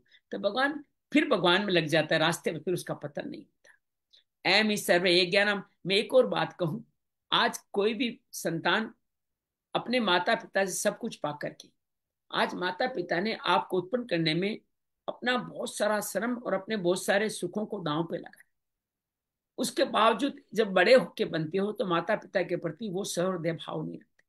माता पिता की अवहेलना करते हो, तुमने किया ही क्या है ऐसा जब कहते हो, तो मैं उन लोगों के लिए बात कहना चाहूंगा, आप जीवन में कुछ भी कर ले, अपने प्रारब्ध के अनुसार आपको थोड़े बहुत भोग मिलेंगे, लेकिन आपके भोग हमेशा रहे, आपका योग क्षेम होए, तो माता पिता के साथ श्रद्धा से ही होगा। जो माता पिता में अश्रद्धा रखते हैं उन बच्चों के, उन संतानों के जीवन में कल्याण नहीं होता, वो भोग आदि भी नहीं पाते और जीवन में समस्याएं अलग से आ जाती। हर पुत्र का, संतान का कर्तव्य है कि अपने माता पिता में श्रद्धा का भाव बनाए। माता पिता हमेशा ही उनके लिए कृपा करते रहे, उनके लिए प्रार्थना करते हैं, कैसा भी बच्चा हो उसके प्रार्थना करते हैं, लेकिन आपको इस प्रार्थना लगती क्यों नहीं? क्यों माता पिता के प्रति आपकी कृतज्ञता नहीं है, आपकी श्रद्धा नहीं है। तो भगवान ये कहते हैं कि आप इससे श्रद्धा रखोगे तो फिर भगवान में लग जाओगे, फिर आपका पतन नहीं होगा। एम ये सर्वे ज्ञाना भोक्ता च प्रभु चेव च। शास्त्र के अनुसार मनुष्य यज्ञ, दान, तप, तीर्थ जितने शुभ कर्म करते हैं, वर्ण आप सिंह मर्यादा से व्यवहारिक शारीरिक कर्तव्य कर्म, सब कर्मों का भोक्ता फल बाकी में। यज्ञ करो, दान करो, तप करो, सब कुछ में हूं। यहाँ भगवान बहुवचन का है। शास्त्रिक, शास्त्रीय, शारीरिक, व्यवहारिक कोई भी कर्तव्य कर्म से बचावा नहीं है, सब कुछ में ही हूं। वेदों में, शास्त्रों में, पुराणों में, स्मृति ग्रंथ प्राणियों के लिए शुभ कर्मों का जिनका विधान किया गया सब मेरे लिए किया गया है, मेरे को देने के लिए किया गया है। जैसे संप्रप प्राणी संपूर्ण कर्तव्य कर्मों से, फलों से सदा निर्लिप्त रहे, परम स्वरूप से कभी अलग न हो, अनन्य भाव से मेरे में लगे रहे, तो संपूर्ण शुभ कर्मों का व्यवहारिक सारी कर्तव्य कर्मों का भोक्ता मैं ही। ये बात समझ लीजिए आप, सब कुछ भगवान है। जैसे संपूर्ण योगों का भोक्ता फल भागी मैं हूं, जैसे संपूर्ण संसार का, संपूर्ण लोक पदार्थ, व्यक्ति, घटना, परिस्थिति, क्रिया, प्राणियों का शरीर, मन, बुद्धि, इंद्रिया आदि का मालिक भी मैं हूं। कारण कि अपनी प्रसन्नता के लिए मैंने अपने आप से एक से अनेक होकर संपूर्ण सृष्टि रचना की है, इनसे रचना होने से मैं इनका मालिक हूं। अब भगवान का भोक्ता बनना क्या है? भगवान ने कहा महात्माओं की दृष्टि में सब कुछ वासुदेव है, मेरी दृष्टि में सत्य सब कुछ मैं हूं। जब सब कुछ मैं ही हूं तो देवताओं की पुष्टि के लिए जो यज्ञ करता है, यज्ञ के द्वारा देवता मेरी ही पुष्टि होती है। कोई किसी को दान देता है, दान लेने वाले मेरा ही अभाव दूर होता है। अर्थात दान देके किस देते हो? भगवान का भाव करते हो, मेरी सहायता। कोई तप करता है, तपस्वी के रूप में मेरे को ही सुख शांति मिलती है। अर्थात हम जब तप करते हैं भगवान सुख शांत पाते हैं। किसी को भोजन कराता है तो उस भोजन के प्राणी के रूप जिसको कराता है उस प्राणी को मेरी ही तृप्ति होती है। कोई सोच स्नान करता है, मनुष्य के रूप में मेरे को ही प्रसन्नता होती है। कोई पेड़ पौधों को खाद देता है, जल से सींचता है तो मेरे को ही मिलता है, मेरी ही पुष्टि होती है। किसी दीन दुखी अपाहिज की तन मन धन से सेवा करता है, वो मेरी सेवा होता है। कोई वेद डॉक्टर किसी रोगी का निष्काम कर्म से इलाज करता है तो इलाज मेरा ही होता है। जो कोई कुत्तों को रोटी डालता है, कबूतरों को दाना डालता है, गायों की सेवा करता है, भूखों को अन्न देता है, प्यासों को जल पिलाता है, इन सब के लिए मेरी ही सेवा होती है। उन सब वस्तुओं में ही ग्रहण करता हूँ। एक बड़ी सुंदर कथा मैंने कई बार सुनी, यहाँ भी उसका दृष्टांत है कि एक नामदेव नाम के महाराष्ट्र में एक भक्त थे। वो एक बार तीर्थ यात्रा में गए और यात्रा के बीच में अपना भोजन खुद बनाते थे। देखिए, आप जहीं कहीं भी जाएं, आप जहां तक कोशिश करें अपना भोजन खुद बनाएं। दूसरे का भोजन अन्न अगर दूषित हो तो हमारे जीवन में भी समस्याएं आ जाती। आज एक संत यही कथा कह रहे थे कि दूसरों का दूषित भोजन खाने से सभी लोगों में काम, संतों तक में कामना की युक्ति आ गई, कामना के भाव आ गए और वो अपने पद से नीचे कर गए। दूषित भोजन, आज के समय में जो स्विगी जोमेटो होटल से हम खाना खाते हैं सब के सब दूषित भोजन है। वो कब बनाए गए, कैसे बनाए गए, किन हाथों से बनाए गए, और उनको बनाने के लिए जो धन लगाया वो धन कितना दूषित है। दूषित धन का खाना भी दूषित होता है। तो आप इस बात को ध्यान रखें कि आप वो धन, वो बाहर का भोजन, बाहर का खाना पीना नहीं करें। नहीं मिलता है तो उपवास कर ले, फल फ्रूट खा ले, जल पी ले, लेकिन दूषित भोजन न करें। हालांकि बात अब आज के जमाने में पता नहीं कितनों को समझ में आएगी। तो मैं नामदेव जी की कथा की बात कर रहा था। तीर्थ यात्रा में रोटियां बनाई और राटियों में लाकर घी लेने के लिए, घी कई बार पीछे रखा होता है ना, रोटियां आगे होती है, घी आगे इसलिए नहीं अग्नि न लग जाए। पीछे उन्होंने घी के लिए जो ही उठाया, एक कुत्ता आया और कुत्ता आकर के रोटी लेके भाग गया। अब आप ऐसा तो क्या लकड़ी लेके भागते हो ना, नामदेव जी ने क्या क्या, घी को हाथ में लेके था, कुत्ता रोटी भाग रहा है तो हाथ में घी का पात्र लिए हुए उसके पीछे भागते हुए कहेंगे, हे नाथ, आपको ही तो भोग लगाना है, तो रूखी रोटी लेके क्यों भाग रहे हो। कुत्ते को कह रहे हैं रोटी में थोड़ा घी तो लगाने दीजिए। नामदेव जी ऐसा कहते हैं, कुत्ते में से भगवान प्रकट हो जाते हैं। कुत्ते में भगवान से और था ही कौन, नामदेव जी जान गए तो प्रकट हो गए। इस प्रकार प्राणी मात्र तत्व से भगवान है, जिसकी जो कुछ दिया जाता है भगवान को ही मिलता है। तो ये भाव नामदेव जी कहानी महाराष्ट्र की अंजलि बहुत अच्छी तरह जानती होगी। नामदेव जी कितने बड़े संत थे और उन्होंने कुत्ते में भगवान देकर कैसे मुक्ति पाई। जैसे कोई किसी मनुष्य सेवा करता है, किसी अंग की सेवा करें, कुटुंब की सेवा करें, वह सेवा उस मनुष्य की होती है। वैसे मनुष्य जहाँ कहीं की भी सेवा करे, जिसकी सहायता करे, वह सेवा सहायता मेरे को ही मिलती है। चाहे आपने रिश्तेदार की सेवा करी हो, मुझे मिलती है, कारण कि मेरे बिना अन्य कोई है नहीं। मैं अनेक रूपों में प्रकट हूं, बहुम श्याम प्रजाए। तात्पर्य यह अनेक रूपों में सब कुछ ग्रहण करना ही भगवान का भोक्ता बनता है। तब भगवान इस तरह भोक्ता बनते हैं। अब भगवान का मालिक कैसे है भगवान, वो भी बता रहे। भगवत तत्व को जान भक्तों दृष्टि में अपरा परा प्रकृति रूप मात्र संसार के मालिक भगवान ही। हम सबको भगवान ने तो रचा है, संसार मात्र उनका अधिकार है। सृष्टि की रचना करे या न करें, संसार की स्थिति रखे ना रखें, प्रलय करे या न करें, प्राणी को जहां चाह रहे हैं उनका जैसा संचालन करें, जैसा उपभोग करें, अपनी मर्जी को चाहे जैसा परिवर्तन करें।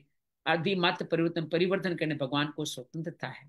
तात्पर्य है जैसे भोगी पुरुष भोग और संग्रह का चाहे जैसा उपयोग करने में स्वतंत्र है, वैसे ही भगवान में मात्र संसार का चाहे जैसा परिवर्तन परिवर्तन करने में स्वतंत्रता है।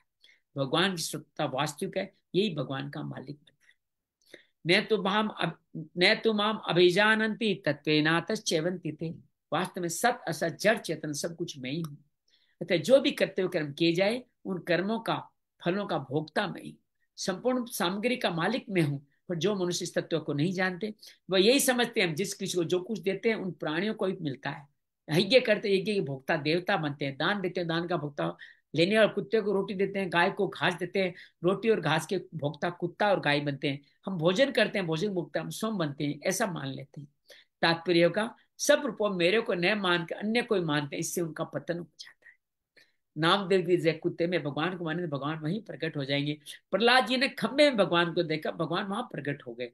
ये उदाहरण हमें बताते हैं मनुष्य को चाहिए किसी अन्य को भोक्ता मालिक न मानकर केवल मेरे को भोक्ता मालिक माने।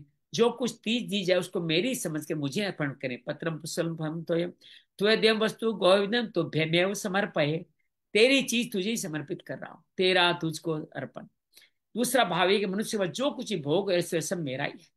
मेरा विराट सुख संसार की सेवा के लिए है, परंतु भोग ऐसे आसक्त मनुष्य इस तत्व को नहीं जानने का कारण उस भोग ऐसे अपना अपने लिए मान लेता है। ये समझते हैं सब चीजें हमारे उपभोग मानने वाले, हम इसके अधिपति मालिक में, और उन चीजों के गुलाम बन जाते हैं। जितना उन चीजों को अपना और अपने लिए मानते हैं उतने उनके पराधीन हो जाते हैं। फिर उन चीजों के बढ़ने बिगड़ने से अपना बढ़ना बिगड़ना मानने लग जाते हैं, उनका पतन हो जाता है। तात्पर्य है मेरे को संपूर्ण युगों का भोक्ता और मालिक जानने से मुक्ति हो जाती है, न जानने से पतन हो जाता है। चेवंती पद का तात्पर्य भगवान को प्राप्त होने से उनका पतन हो जाता है। तो शुभ शुभ करके ऊंचे ऊंचे लोकों में चले जाए तो भी उनका पतन है, वहां से पुण्य क्षीणों पे नीचे गिरेंगे, क्योंकि वहां से उनको पीछे लौट के आना पड़ता है। वे आवागमन को प्राप्त होते हैं, मुक्त नहीं हो सकते। पूरे श्लोक का सार यह है। 5वें अध्याय के अंत में तो भगवान ने अपने को संपूर्ण यज्ञों और तपों का भोक्ता बताया, भोक्तारम यज्ञ तपसाम। यहाँ भगवान ने अन्वय रीति से अपने उस संपूर्ण यज्ञों का भोक्ता जानने वालों को शांति प्राप्त होने के बाद, और व्यतिरेक रीति वैसा नहीं जानने वालों के पतन होने की बात की। अन्वय व्यतिरेक समझ गए ना? व्यक्ति मतलब ऐसा होना चाहिए तो कल्याण होगा, व्यतिरेक रीति क्या है? ऐसा नहीं होना चाहिए तो तुम्हारा कल्याण होगा। तो भगवान कहते हैं पतन होने की बात की, नियम जानने वालों को पतन होगा। भगवान को संपूर्ण शुभ कर्मों का भोक्ता मानने से आप में भोक्तापन, भोगेच्छा नहीं रहती, और उस भोगेच्छा से शांति प्राप्त हो जाती। वास्तव में संपूर्ण कर्मों के महाकर्मा, महाभोक्ता भगवान ही है, परंतु कर्ता भोक्ता होते हुए भी भगवान वास्तव में निर्लिप्त है, अर्थात उनमें कर्तृत्व भोक्तृत्व नहीं है। तस्य कर्तारपि मां विद्ये कर्तारम अवयम, ये भगवान चौथे अध्याय के 13 श्लोक में कहते हैं। न माम कर्माणि लिपंति न मैं कर्म फले स्प्रा, मैं लिप्त नहीं होता, स्प्रा नहीं है। समझ क्या है? जो भगवान को संपूर्ण युगों का भोक्ता और मालिक ने मानकर देवता आदि का सकाम से पूजन करते हैं, उसकी गति का वर्णन हम कल करेंगे कि देवता पूजन में किस श्लोक में जाते हैं।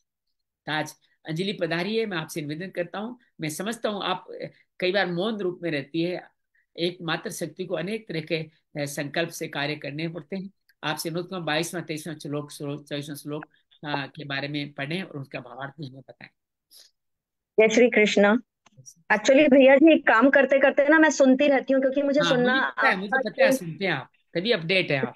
क्योंकि अभी ये दिवाली के टाइम पर ना इतना ज्यादा काम बढ़ा, ज्यादा काम है। बिल्कुल बिल्कुल। 22वां श्लोक। अनन्याश्चिन्तयन्तो मां ये जना पर्युपासते तेषां नित्याभियुक्तानां योगक्षेमं वहाम्यहम्। येऽप्यन्यदेवता भक्ता यजन्ते श्रद्धान्विताः तेऽपि मामेव कौन्तेय यजन्त्य विधिपूर्वकम्। अहं हि सर्वयज्ञानां भोक्ता च प्रभुरेव च न तु मामभिजानन्ति तत्त्वेनातश्च्यवन्ति ते। हाँ, जय श्री क्या करें कृष्ण। भगवान इस श्लोकों में? तो इसमें भगवान कहते हैं कि जो जो भक्तजन, जो अनन्य प्रेमी हैं, भक्तजन जो हैं, वो मुझ परमेश्वर को का निरंतर चिंतन करते हुए निष्काम भाव से भजते हैं। उन नित्य निरंतर मेरा चिंतन करने वाले पुरुषों को योग क्षेम मैं स्वयं प्राप्त कर देता हूँ। यानी कि योग से भगवत स्वरूप की प्राप्ति का नाम योग है। भगवत स्वरूप की प्राप्ति का नाम योग है, और भगवत प्राप्ति के निमित्त किए हुए जो साधन की रक्षा का नाम क्षेम है। बिल्कुल। हाँ, तो उनको मैं स्वयं प्राप्त कर देता हूँ। और वो कहते हैं कि अर्जुन, जो श्रद्धा से यद्यपि श्रद्धा से युक्त जो सकाम भक्त दूसरे देवताओं को पूजते हैं, वो मतलब दूसरे देवताओं को तो पूज रहे हैं, लेकिन वो ये नहीं जानते कि वो मुझे ही पूज रहे हैं, क्योंकि दूसरे देवताओं मीन्स मेरा भी तो स्वरूप दूसरे देवताओं का स्वरूप मेरा है। तो ये उनकी अज्ञानता है कि वे दूसरे देवताओं को पूजते हैं और भज मीन्स पूजते हैं। फिर वो कहते हैं कि क्योंकि संपूर्ण यज्ञों का जो भोक्ता है और भोक्ता और स्वामी मैं ही तो हूँ, परंतु इस तत्व को, इस परमेश्वर के तत्व को जो तुम नहीं जानते, तो ऐसे लोग गिरते हैं, अतः पुनर्जन्म को प्राप्त होते हैं। बहुत बढ़िया। जय श्री। बहुत, जय श्री कृष्ण। आभा, आप कुछ कहना चाहेंगे इन श्लोक के बारे में? बड़े सुंदर श्लोक है। जी भैया, इनमें ईश्वर यही कहना चाहते हैं, भगवान यही कहना चाहते हैं कि जो अनन्य भक्त मेरा चिंतन करते हुए मेरी भली भांति उपासना करते हैं, मुझ में निरंतर लगे हुए उन भक्तों का योगक्षेम, अप्राप्त की प्राप्ति और प्राप्त की रक्षा वो मैं ही वहन करता हूँ, मैं ही करता हूँ। मेरा पूजन वे दूसरे भगवान का, दूसरे देवताओं का पूजन करते हैं तो भी वे मेरा ही पूजन कर रहे हैं, पर ये अविधि पूर्वक कर रहे हैं, अर्थात देवताओं को मुझसे अलग मानते हैं, मुझे ना मानकर वो उन देवताओं को मानते हैं। तो मेरी भक्ति करेंगे, अगर नहीं करेंगे प्राप्य रूप से, तो वे पतन की ओर जाएंगे। हम्म। बहुत बहुत तरह। चलिए, आइए इसका ध्यान करते हैं। बड़े सुंदर 3 श्लोक है, गीता के सार स्वरूप श्लोक है, और व्यवहारिक जीवन में काम आने वाले हैं। जैसे आप किसी ऑफिस में काम कर रहे हो, आपको जो तनख्वाह बांटता है उसको मालिक समझ लें तो गलत है ना। आपको पता होना चाहिए मालिक तो कोई और है, वो देने वाला है। तो देवता भी जिसने बनाए हैं, मालिक एक्चुअली वो है। और हम बीच के व्यक्ति से मांग करके खुश हो जाते हैं, कैसा मेरा काम तो यही करेगा, मैं भगवान भगवान को नहीं जानता। तो ये क्या है? अविधि पूर्वक है। तो भोक्ता और मालिक कौन है? भगवान है। हम जिसको कुछ सेवा देंगे वो भी वही लेने वाले हैं। आपके अंदर भी सेवा जो आप अपने आप को भोग खिला रहे हैं, वो भी भगवान ही ले रहे हैं। ये भाव माने तो भगवान योग क्षेम अपने आप करने लग जाए। आइए आराम से बैठते हैं, गहरी लंबी श्वास भरें और छोड़ दें। आदि भौतिक, आदि यज्ञ, आदि देविक शरीर के प्रति सजग हो जाए।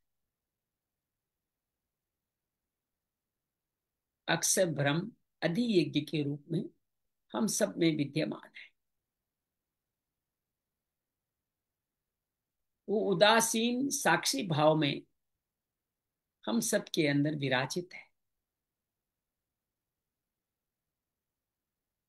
हमारी मुस्कान में, हमारी सुवासों में, हमारे आनंद में, हमारे सत्य में वो हमेशा ही हमें दर्शन देता रहता है।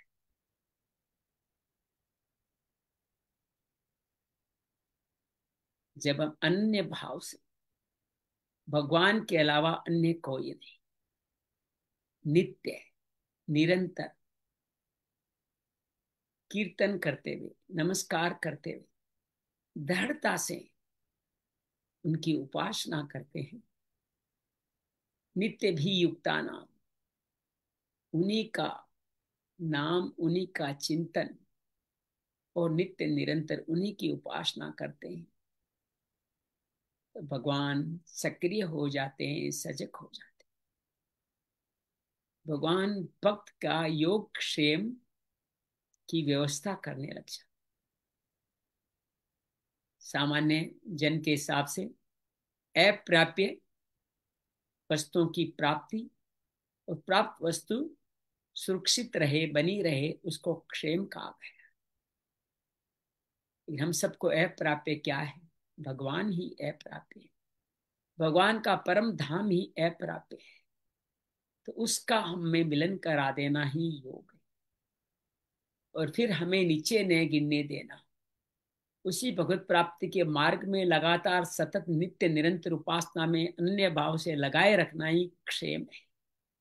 अर्थात ये अनन्य भक्ति भी भगवान की कृपा से ही मिलने वाली। ऐसे अनन्य भक्ति वालों का भगवान सब कुछ टेकन केयर करते हैं, उनका सब कुछ ध्यान रखते हैं।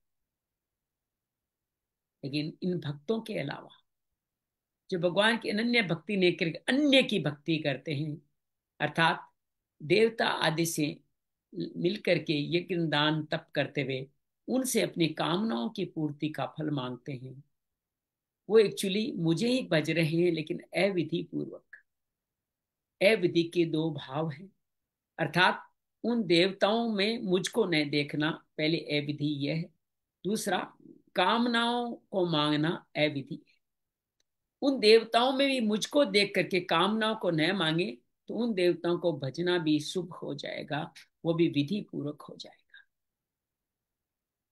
ऐसा क्यों होता है? ऐसा क्यों करना है? क्योंकि सभी का भोक्ता मालिक मैं ही हूं। ये देवता भी मेरे द्वारा ही बनाए गए, ये सब नासवान। आप जिस किसी भी सेवा करें, उस सेवा रूप में मैं ही उस सेवा को ग्रहण करता। आप सबको मैंने बनाया है, प्रभव प्रलय मुझसे हुआ है। आप में मेरी परा अपरा प्रकृति है। आपके प्रारब्ध का योग निधान मैं ही करता हूँ, विधान मैं ही करता हूँ, इसलिए मैं आपका मालिक भी हूँ। हम जो कुछ भी करें, जिस भी की सेवा करें, वो भगवान का स्वरूप है, ये मान के सेवा करें, भगवान स्वयं प्रकट हो जाए। और हम सब जो कुछ कर रहे हैं वो भगवान की मर्जी से कर रहे हैं। अनुकूल प्रतिकूल परिस्थिति उन्हीं की हमारे कल्याण के लिए दी हुई है, ये मानते हुए भगवान को मालिक माने। मालिक पिता माता गुरु हमेशा अपने शिष्य संतान भक्त का भला ही चाहते हैं। कई बार अनुकूल परिस्थिति से, कई बार प्रतिकूल परिस्थिति से हमारा भला करके हमें अपने अंदर स्थापित कर देते हैं। हमें अपना आराध्य मानने के लिए हमें साधन प्रदान कर देते हैं। तो विधि पूर्वक देवताओं का भजन करना, भगवान उनसे कामना नहीं मांगना, उनमें भगवान को देखना ही। भगवान से मांगे तो वो क्यों ना मांगे क्यों मांगे जो नष्ट होने वाला। अक्षय सुख, सात्विक सुख, अत्यंतिक सुख क्यों ना मांगे। हर एक में भगवत दर्शन करते हुए हम सब लोग सेवा में लीन हो, तो भगवान हमारे भोक्ता भी बनेंगे और हमारे मालिक है, ये भी हम जान जाएंगे। भगवान ही भोक्ता मालिक है। अनन्य भाव से भगवान के चरणों में श्रद्धा भाव से नमन करते हुए विश्राम करें। भ्रकुटी पे ध्यान, एक ही मंत्र 3 बार उच्चारण करें। योगक्षेम वहामयम, योगक्षेम वहाम्यहम्, योगक्षेम वहाम्यहम्। शांति शांति शांति। या देवी सर्वभूतेषु श्रीमद्भगवत गीता रूपेण संस्थिता, नमस्तस्यै नमस्तस्यै नमस्तस्यै नमो नमः। जय माँ भगवत गीते, जय जय माँ भगवत गीते। हरिय कमल विहारिणी, हरिय कमल विहारिणी, सुंदर सुपुनीते। जय जय माँ भगवत गीते। दया सुधा बरसावनी, मातु कृपा कीजे, मातु कृपा कीजे। हरिपद प्रेम दान कर, हरिपद प्रेम दान कर, अपनों कर लीजिए।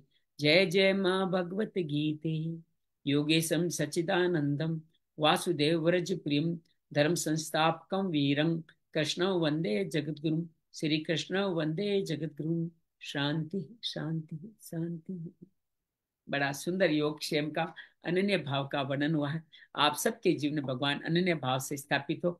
आज अहोई माता के निमित्त इस दिवस के दिन हम सब भगवान के बालक ही तो हैं, तो भगवान ही अहोई माता के रूप में हमारी रक्षा कर रहे हैं। वो ही हमारे लिए प्रार्थना कर रहे हैं कि हम सब लोग परम लोक को प्राप्त हो जाएं, योग क्षेम हमारा करें। हम योग क्षेम का मतलब समझ में आ ही गया होगा कि भगवान से योग करें और वहां से कभी वापस नीचे न लगाएं, अर्थात पुनरावर्ती पा जाएं, पुनरावर्ती न पाए। यही योग क्षेम का सबसे बड़ा सार्थक सात्विक अर्थ है, जो मेरे को अब समझ में आ रहा है। बहुत बहुत धन्यवाद, बहुत बहुत आभार। मंगल हो, मंगल।